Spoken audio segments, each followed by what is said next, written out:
বিগত সরকারের আমলে গুম, খুন ও নির্যাতনের শিকার হওয়া পরিবারের সদস্যদের সাথে বিএনপির চেয়ারম্যান তারেক রহমানের মতবিনিময় সভার আয়োজন করে আমরা বিএনপি পরিবার ও মায়ের ডাক।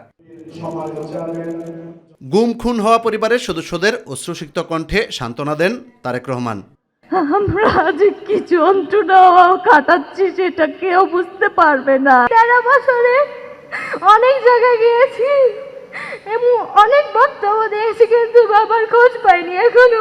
এ সময় তিনি বলেন, মুক্তিযুদ্ধ ও জুলাই বিপ্লবের শহীদদের ঋণ শোধ করতে অপরাধীদের বিচার করতে হবে। দেশের আইনের দৃষ্টিতে আইন অনুযায়ী যাতে ন্যায় বিচার পেতে পারে, তার একটি মাত্র উপায় হচ্ছে বাংলাদেশে আগামী দিনে অবশ্যই একটি গণতান্ত্রিক সরকার প্রতিষ্ঠিত করতে হবে। স্বাধীনভাবে মানুষের কথা বলার পথ যাতে বাধাগ্রস্ত না হয়, সেজন্য সবাইকে সজাগ দৃষ্টি রাখার আহ্বান জানান তিনি।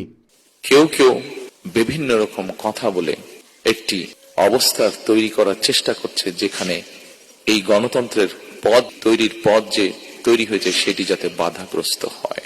আমি অনুরোধ করব, বাংলাদেশের দলমত নির্বিশেষে প্রতিটি মানুষ আজ সজাগ থাকার জন্য, যারা বিভিন্ন উসিলা দিয়ে বিতর্ক তৈরি করে গণতন্ত্রের পথকে আবার নষ্ট করার বা ব্যাহত করার চেষ্টা করছেন, তারা যাতে সফল না হয়। নির্বাচন কমিশনের বাধ্যবাধকতার কারণে এই মুহূর্তে আমি হয়তো বিস্তারিতভাবে সেই পরিকল্পনা আজকের এই অনুষ্ঠানে তুলে ধরতে পারছি না, কিন্তু তারপরে বলতে যদিও কষ্ট হচ্ছে যে আমরা দেখেছি নির্বাচনের কমিশনের রিসেন্টলি কিছু বিতর্কিত ভূমিকা বা বিতর্কিত অবস্থান। তারপরেও দায়িত্বশীল রাজনৈতিক দল হিসাবে আমরা ধৈর্যের পরিচয় দিতে চাই। শহীদদের স্মৃতি ধরে রাখতে পরিকল্পনার কথা জানান তারেক রহমান।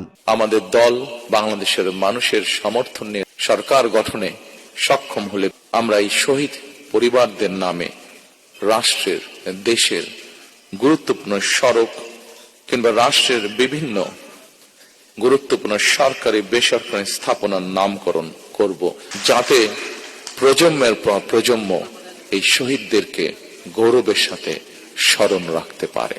রাষ্ট্রীয় সহিংসতার শিকার পরিবারগুলোর প্রতি সাধ্যমতন রাষ্ট্রীয় সহায়তা হাত বাড়ানোর প্রয়োজন রয়েছে বলেও আমি ব্যক্তিগতভাবে বিশ্বাস করি।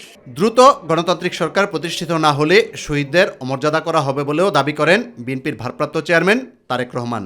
৭১ সালের যারা শহীদ হয়েছেন এই দেশকে স্বাধীন করার জন্য, ৯০-এর স্বৈরাচার বিরোধীতে আন্দোলনে যারা শহীদ হয়েছেন, বিগত ১৬ বছরে যারা গুম শহীদ হয়েছেন, বিভিন্নভাবে নির্যাতিত পঙ্গুত্ব বরণ করেছেন, ২৪-এর আন্দোলনে, ৫ই আগস্টের আন্দোলনে যারা শহীদ হয়েছেন, প্রত্যেকটি অন্যায়ের বিচারকে যদি প্রতিষ্ঠিত করতে হয়, তাহলে আগামী দিনে অবশ্যই বাংলাদেশে একটি গণতান্ত্রিক সরকার দরকার।